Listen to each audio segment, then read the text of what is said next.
1.25 ലക്ഷം രൂപയുടെ വ്യാജ നോട്ടുമായി തമിഴ്നാട് സ്വദേശിയെ പന്തളം പോലീസ് അറസ്റ്റ് ചെയ്തു. ശബരിമല തീർത്ഥാടകരെ ലക്ഷ്യമിട്ടാണ് കള്ളനോട്ട് കേരളത്തിലേക്ക് കൊണ്ടുവന്നതെന്ന് ഇയാൾ പറഞ്ഞു. തമിഴ്നാട് സ്വദേശി ചെട്ടിയാരാണ് പോലീസിന്റെ പിടിയിലായത്.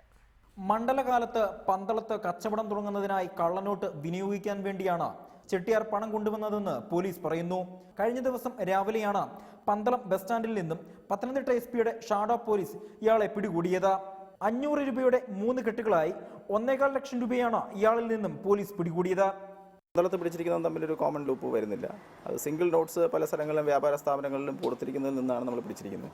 പക്ഷേ ഇതിൻ്റെ ഡിനോമിനേഷൻ കമ്പാരിസണിൽ നിന്നും കേരളത്തിലെ മറ്റ് ആലപ്പുഴ ജില്ലയിലും തിരുവനന്തപുരം ജില്ലയിലും നേരത്തെ പിടിച്ചിട്ടുള്ള 1-2 കേസുകളുമായിട്ട് സാമ്യമുള്ള ഡിനോമിനേഷൻസാണ് ഇപ്പോൾ നമുക്കിതിൽ കിട്ടിയിട്ടുള്ളത്.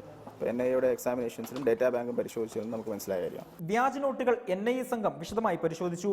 കള്ളനോട്ടിന്റെ ഉറവിടത്തെക്കുറിച്ച് പോലീസ് അന്വേഷണം നടത്തിവരികയാണ്. മണ്ഡലകാലം ആരംഭിക്കാൻ ദിവസങ്ങൾ മാത്രം നിലനിൽക്കെ പന്തളത്ത് കള്ളനോട്ട് മാഫിയ വ്യാപകമാകുകയാണ്. റിപ്പോർട്ടർ, പത്തനംതിട്ട.